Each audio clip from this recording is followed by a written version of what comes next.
வணக்கம் மாணவ செல்வங்களே. கரண்ட் அஃபேர்ஸ் 23 நவம்பர் 2024 உண்டான கரண்ட் அஃபேர்ஸ். இது வந்து டிஎன்பிஎஸ்சி, யூபிஎஸ்சி, எஸ்எஸ்சி, ஆர்ஆர்பி போன்ற பல்வேறு போட்டித் தேர்வுகளுக்கு பயிலும் மாணவர்களுக்கு கண்டிப்பாக உதவும். ஸோ முதல் நியூஸ் அப்படியே பார்த்துருவோமா? இன்றைக்கி பெருசாக நியூஸ் எதுவும் வரலைங்க, ரொம்ப கம்மி தான், சந்தோஷப்பட்டுக்கோங்க. இப்போ வந்து ஃபஸ்ட்டு நியூஸ் என்ன அப்படின்னா, இது ஆக்சுவலாக இது ஒரு உச்சநீதிமன்ற வழக்கு இப்போ தான் வந்து போடப்பட்டது. 25 ஜூன் 1975 முதல் மார்ச் 21 1977 வரை நாட்டில் அவசர நிலை பிறப்பிக்கப்பட்டது. இது ரொம்ப ரொம்ப இம்பார்ட்டண்ட். எல்லா போட்டித் தேர்வுகளுக்கும் இந்த டேட் வந்து ரொம்ப இம்பார்ட்டண்ட். இந்திரா காந்தி அம்மையார் தான் வந்து இந்த அவசர நிலை எமர்ஜென்சியை வந்து அறிவித்தாங்க. அந்த சமயத்தில் 1976ஆம் ஆண்டு 42வது அரசியலமைப்பு சட்ட திருத்தம் வந்து கொண்டு வரப்பட்டது.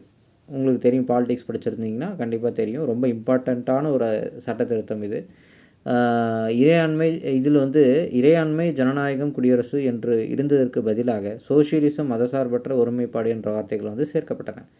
ஆக்சுவலாக இதில் என்ன பிரச்சனை அப்படின்னா, இந்த வார்த்தைகள் தனி பத்தியாக சேர்க்கப்பட்டிருக்க வேண்டும் என்று உச்சநீதிமன்றத்தில் தற்போது வழக்கு தொடுக்கப்பட்டுள்ளது. ஆக்சுவலாக இந்த 3 வார்த்தைகள், முதல் இறையாண்மை, ஜனநாயகம், குடியரசு அப்படின்ற வார்த்தைகளுக்கு பதிலாக சோசியலிசம், மதசார்பற்ற ஒருமைப்பாடு என்ற வார்த்தைகள் சேர்க்கப்பட்டது. இதெல்லாம் அப்படி சேர்த்துருக்கக்கூடாது.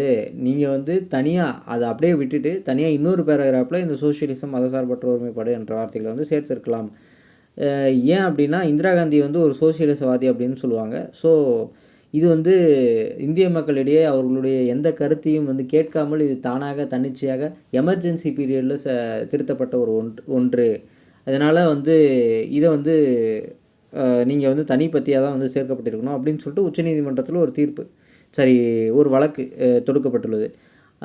இது தொடர்பாக இந்த 1994 பொம்மை வழக்கில் வந்து மதசார்பின்மை என்பது அரசியலமைப்பு சட்டத்தின் அடிப்படை கட்டமைப்பின் ஒரு அங்கம் அப்படின்னு சொல்லிட்டு இந்த 1994ஆம் ஆண்டு பொம்மை வழக்கில் தீர்ப்பு வழங்கப்பட்டது. மதசார்பின்மை என்பது அரசியலமைப்பு சட்டத்தின் அடிப்படை கட்டமைப்பின் ஒரு அங்கம்.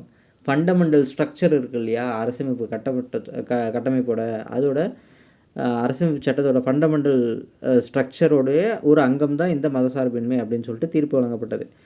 அடுத்து என்ன அப்படின்னா, அவசர நிலை காலத்தில் ஏற்படுத்தப்பட்ட நாடாளுமன்ற முடிவுகள் செல்லாது என்று அறிவிக்க முடியாது என்று உச்சநீதிமன்றம் மறுத்துள்ளது. ஆக்சுவலாக இப்போது இதுதான் அந்த கேஸே. ஆக்சுவலாக இந்த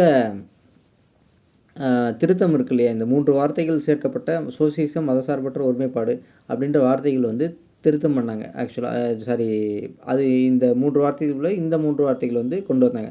ஸோ இந்த 3 வார்த்தைகள் வந்து கொண்டு வந்திருக்கக்கூடாது, இது வந்து செல்லாது அப்படின்னு சொல்லிட்டு அறிவிக்க முடியாது. இது எமர்ஜென்சி பீரியடில் நாடாளுமன்றத்தில் கொண்டு வரப்பட்டது, அதனாலே வந்து இது வந்து செல்லாது அப்படின்னு சொல்லிட்டு அறிவிக்க முடியாது அப்படின்னு உச்சநீதிமன்றம் தற்போது தீர்ப்பு வழங்கி விட்டது. ஆக்சுவலாக அப்படின்னு சொல்லியிருக்காங்க. இன்னும் தீர்ப்பு வந்து இன்னொரு தேதிக்கு வந்து தள்ளி போட்டிருக்காங்க. ஆக்சுவலாக உச்சநீதிமன்றம் வந்து கூறியுள்ளது, ஜஸ்ட்டு இந்த தீர்ப்பு வந்து இன்னொரு தேதிக்கு வந்து தள்ளி விட்டுருக்காங்க. இன்னும் தீர்ப்பு வழங்கப்படலை. அது நமக்கு நியூஸில் வரும், நம்ம பார்த்துக்கலாம். ஆக்சுவலாக இவ்வளோ தாங்க நியூஸ், ஒன்றும் பெருசாக இல்லை. இதை நம்ம அப்படியே பாலிடிக்ஸில் ஏற்கனவே பார்த்துருப்போம், ஒரு டைம் ரிவைஸ் பண்ண மாதிரியும் ஆயிடும், அவ்வளோதான். அடுத்த நியூஸ் என்ன அப்படின்னா, சென்னை உயர்நீதிமன்ற மூத்த நீதிபதியாக இருந்த டி. கிருஷ்ணகுமார் மணிப்பூர் உயர்நீதிமன்ற தலைமை நீதிபதியாக நியமனம். கொலிஜியம் பரிந்துரை வழங்கிய 48 மணி நேரத்தில் நியமனம். ஆக்சுவலாக சென்னை உயர்நீதிமன்ற மூத்த நீதிபதியாக இருந்த டி. கிருஷ்ணகுமார் அப்படின்றவர் மணிப்பூருடைய தலைமை உயர்நீதிமன்ற நீதிபதியாக நியமிக்கப்பட்டிருக்காரு. கொலிஜியம் வந்து பரிந்துரை வழங்கிய 48 மணி நேரத்தில் நியமனம். இந்த கொலிஜியம் யார்? ஆக்சுவலாக உச்சநீதிமன்றத்திலே ஒரு 5 பேர் இருப்பாங்க. அவங்க தான் மூத்த நீதிபதிகள் இருப்பாங்க. அவங்க தான் வந்து இந்த கொலிஜியம் அமைப்பு அப்படின்னு சொல்லுவாங்க. அவங்க தான் வந்து எந்த நீதிபதியை வந்து எங்கே நியமிக்கணும் அப்படின்னு சொல்லிட்டு மத்திய அரசுக்கு பரிந்துரை வழங்குவாங்க. மத்திய அரசாக வந்து தனிச்சையாக எந்த நீதிபதியும் வந்து நியமிக்க முடியாது.